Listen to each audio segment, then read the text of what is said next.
I'm gonna warn you right at the top, this is not gonna be a happy ending. You see, today we're gonna talk about revenge, camaraderie, and the deepest betrayal. All the ingredients that make Double Dragon's climax so heartbreaking. Now is the time to look away if you don't want to know what happens next, because today we're gonna unpack the sordid affairs of Billy and Jimmy Lee. This is 23 Endings, the early years.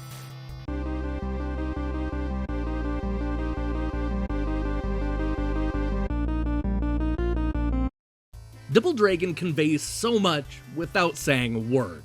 After Miriam is viciously attacked by the local street gang, the Lee brothers hit the pavement and punch everybody they can find responsible for the abduction. This sends Billy and Jimmy through their regular stomping ground, through a factory, into the woods, up a rocky mountain, and into a secret lair where they'll go head-to-head with a gun-wielding killer named Willie. In most games, this would be where the story ends. You punch Willie a few times, rescue Marion, and call it a day. Roll credits. But Double Dragon is not your ordinary game. After you kick Willie's ass, the two brothers will turn on each other in order to win Marion's hand. Mind you, she's still tied to the wall, watching the whole thing go down. It's a brutal moment that leads to this bittersweet ending.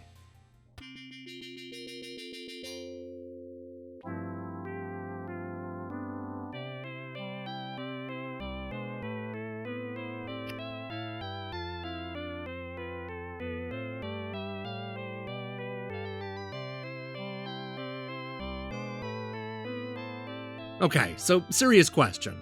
Who the hell's saying may you live happily forever?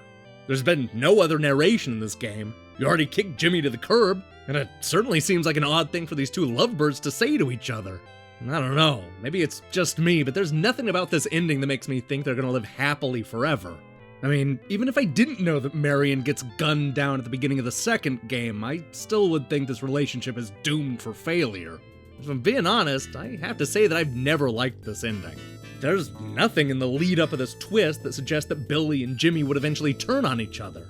And it doesn't even make sense. They're taking the risk that Marion will want to get with whoever wins, but that's not how people work. I mean, just imagine if Jimmy had won the bout. Wouldn't Marion be pissed off that he just beat up her boyfriend? And couldn't they have just worked this family drama out back at home? There's legitimately no reason why this game should have ended this way. Hey, thanks for watching this episode of 23 Endings, the early years. So here's the question of the day. How do you interpret the Double Dragon ending? I mean, I'm willing to accept that maybe I'm reading it wrong. So what are your theories? Why do they fight? Who's that narrator at the end? What's going on? Let me hear your thoughts in the comments below. In other news, I'm currently hard at work on a bunch of reviews, as well as a year-end list you won't want to miss. What are my favorite games of the year? I have a hunch the list is going to surprise you. So I recommend you click that subscribe button and support what we're doing here. Until then.